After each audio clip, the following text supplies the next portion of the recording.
In my early days of exploring overseas investments, my big focus was on yield, how to get more income from the cash that I have.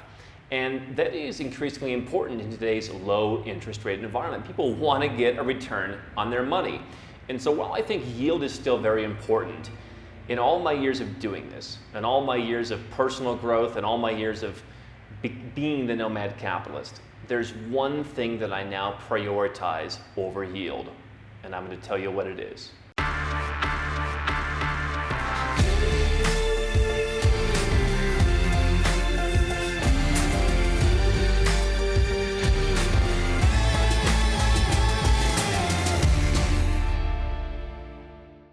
Hey, I'm Andrew Henderson. If you'd like to learn how Nomad Capitalist can help you with real estate overseas or with a holistic offshore plan, go to nomadcapitalist.com and learn more. Now, when I first started Nomad Capitalist, and in the years of studying this before I was writing about it and talking about it, yield was the big fascination to me. I looked overseas. I remember one time looking at a study that said that in Moldova, you could earn as high as a 16% yield on property. In Panama, the average yield at one point was 10%. Now these yields come and go because obviously people who want yield chase it, they find it, prices go up, therefore adjusted yields go down for new buyers. And so it's always a game of moving the pea under the shell of where's the best yield in the world. But as I've matured and as I've grown and as I've become more comfortable with living a lifestyle of success, one of the things that I've really moved on to is understanding that awareness is very important. Okay, I know a lot of folks who come to us for help who have investments in their home country, often in suburban environments because it's so expensive to buy in New York City or Sydney or London, so they buy out. And a lot of times people have told me, they're making 1% net yield, 2%, 3%, very low net yields. Once all the costs come out, all the taxes, all the carrying costs, everything else, people are making a very small percentage of their money in many cases if they're investing in Western markets. And so my goal was to become very aware of that, and I have, and I think I've exposed a lot of you to the idea that there are better opportunities out there.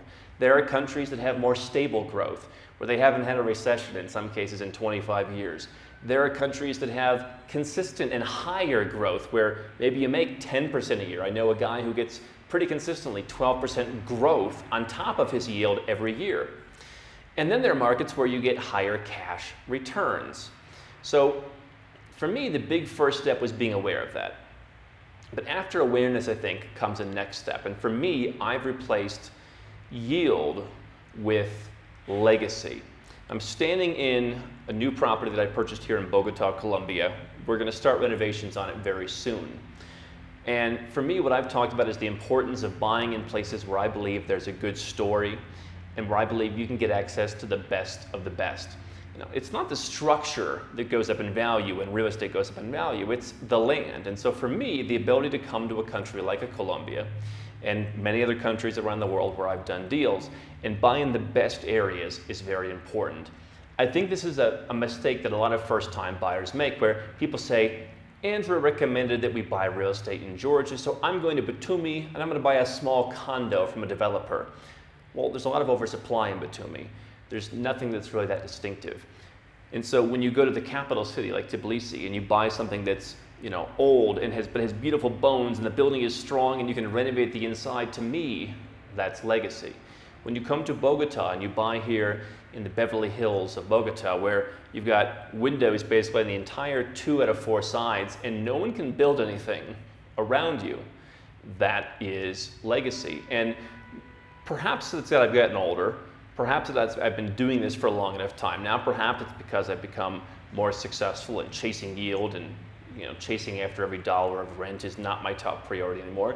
Maybe even it's because I got married and I'm thinking more about the future. But to me, what I want to do is look back 10 years from now, 20 years from now, 50 years from now and say, wow, look at the collection of properties that I've assembled and look at the stories behind that. For me, it's fascinating to be a part of some of these countries which have made, in many cases, miraculous transformations. They have become places that are now investment destinations, or that I think will soon become very popular investment destinations. I got this property, what I think is a very good price, almost Tbilisi level pricing. And this is an area that I believe will always be very popular. You have malls, you have embassies, you have everything around this area where this will be a core area for a long time to come.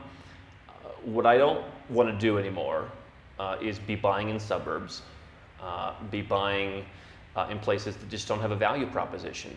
I saw that many years ago in California when people from Los Angeles moved to the middle of the desert to save money on housing.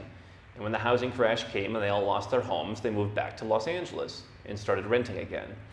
To me, having a property in an area that will always be in style is great. And when you go to so many of these places, even where you live, you go around and you go to the most beautiful neighborhoods and you say, imagine I would have bought here 50 years ago. And I know people who live in Southern California and they have beautiful homes in beach communities. And some of them are older. And there's one couple that said, we bought this house for under $1 million. That was a long time ago. But they bought a house pretty darn close to the beach in Southern California in a nice city for under $1 million. Now it's worth probably close to $10 million. And so what I look at is, how do I create a portfolio of properties that is a legacy portfolio? I have a friend, Reed, who runs investation.com, and they have a property fund in Cambodia. His goal, his legacy is he wants their fund to buy up as many properties in the city center on different blocks, on different city blocks, so that as more skyscrapers come in, as more malls come in, more and more people will negotiate with him because he has all these different properties in strategically located areas. Well, in the meanwhile, he's gaining value every year, and he's collecting yield, and he's buying some really core properties in locations that are not going to go out of style. Buying next to the National or the Royal Palace. The Royal Palace probably isn't going out of style anytime soon. And so that's the legacy he's trying to run in his business. For me, I'm applying a similar philosophy that I want to have a portfolio of properties around the world in amazing cities that are either great now or that I believe are undervalued. I think Bogota, Kuala Lumpur, Tbilisi are just starting their emergence.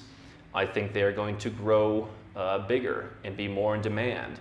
And so if you live next to the Petronas Towers, if you live in the best part of Tbilisi, if you live in the best part of Bogota or Mexico City or Yerevan or Istanbul or anywhere else, to me, that's something that you can hold on for a long time. You're going to always make money. And really, you're going to look back, I think, in 20 years and say, wow, what a great investment I made. And for me, it's almost heartwarming to be part of a story where look at Bogota 20 years ago, 30 years ago, and look at it now as a beautiful emerging place that you can come and live in great peace, I think in great safety, and get a great deal that I think will only get better. I'm assembling a collection of homes and properties in places that I think have a lot of room to grow. And I would encourage anyone who wants to build their own global portfolio to consider not only the metrics, how much is my property going to grow? What is my cash flow? But what is the legacy of this investment? It is a change in my thinking to be very long-term, to focus on the future. And I think it's going to pay off. How can Nomad Capitalist help you? 4 ways. Number 1, subscribe to our channel and click the notification bell to make sure you get our new video every day. Number 2, get a copy of Nomad Capitalist, the book. You'll learn a lot of my personal experiences over a dozen years of studying this stuff, as well as exactly some of the strategies that you can use to build your Nomad Capitalist plan. Number 3, if you're not sure where to start, but you want to come and learn from my team and I, you want to come and mingle with like-minded people, learn more about our live conference, Nomad Capitalist Live. It's coming up soon. And number 4, if you want some help right now because you've got a burning issue, you need something solved, you want to lower your taxes, get a second passport, or build the Nomad Capitalist lifestyle of your dreams, go to nomadcapitalist.com and click on Become a Client.